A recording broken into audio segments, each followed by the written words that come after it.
প্রিয় স্টুডেন্টস, তোমাদের কাছে আজকে চলে এসেছি এরিথমেটিকের একটি অঙ্ক রেশিওর কনসেপ্টের উপর। অঙ্ক সলভ না করে তোমরা অপশন এলিমিনেট করতে পারবে মাল্টিপ্লায়ার খুঁজে।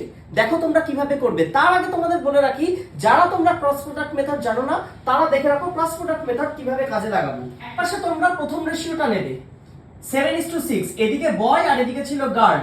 পরে এই রেশিওটা চেঞ্জ হয়ে যায় 4:3। আর বয়েজ কতজন অ্যাড হয়েছিল? 4 জন। গার্লস কতজন বেরিয়েছিল? 3 জন। তোমরা ক্রস প্রোডাক্টে কি করবে? এই দুটোকে ক্রস গুণ করবে আর এই দুটোকে ক্রস গুণ করবে। এটাকে করলে পাই, গুণ করলে পাই 24, এই দুটোকে গুণ করলে পাই 21। 24 থেকে 21 বাদ দিলে বাকি পড়ে থাকে 3। এই 3 এর ভ্যালু সমান হয়ে যাবে 3 4 12 আর 3 4 12।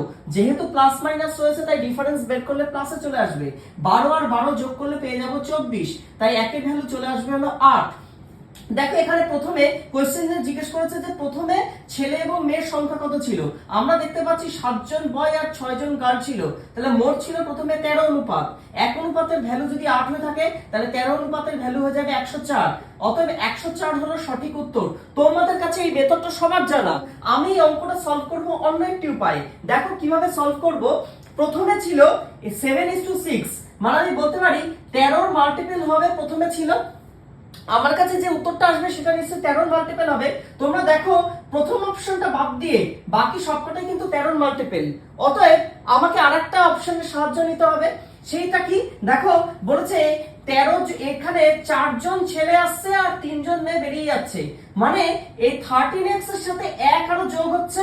4 জন আসছে 3 জন বেরিয়ে যাচ্ছে, মানে একজনেরও বাড়ছে। তাই 13x + 1। অতএব 13x + 1 যে সংখ্যাটা দাঁড়াবে সেটা 4:3, মানে তখন সেই সংখ্যাটা হয়ে যাবে 7।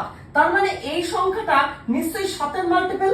তার মানে 13x + 1 7 দিয়ে ডিভিজিবল হবে। তাই 7 দিয়ে ডিভিজিবল এখানে কোন অপশনটা, যেখানে আমি 1 যোগ করলে 7 দিয়ে ডিভাইড করতে পারবো। 78 এর সাথে 1 যোগ করলে সেটা 7 দিয়ে ডিভিজিবল হয় না। 91 এর সাথে 1 যোগ করলে 7 দিয়ে ডিভিজিবল হয় না। 104 এর সাথে 1 যোগ করলে সেটা 7 দিয়ে ডিভিজিবল হয়। অতএব 104 হয়ে যাবে সঠিক উত্তর। অতএব তোমরা দেখতে পেলে যে আমরা অঙ্ক সলভ না করেও শুধুমাত্র মাল্টিপ্লায়ার খুঁজে নিয়ে সেখান থেকে আমরা অপশন এলিমিনেট করে নিয়ে অঙ্ক সমাধান করতে পারি। দেখো আগের অঙ্কতে তোমাদের ছেলে এবং মেয়ের যেরকম অনুপাত দেওয়া ছিল, সেম একই রকম ভাবে এখানে দুটো সংখ্যার অনুপাত দেওয়া।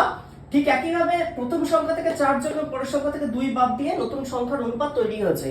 তো একই জিনিস, শুধুমাত্র ছেলে মেয়ের বদলে এখানে সংখ্যার অনুপাত দেওয়া। তোমরা এই 4টে অপশন থেকে বলো কোন অপশনটা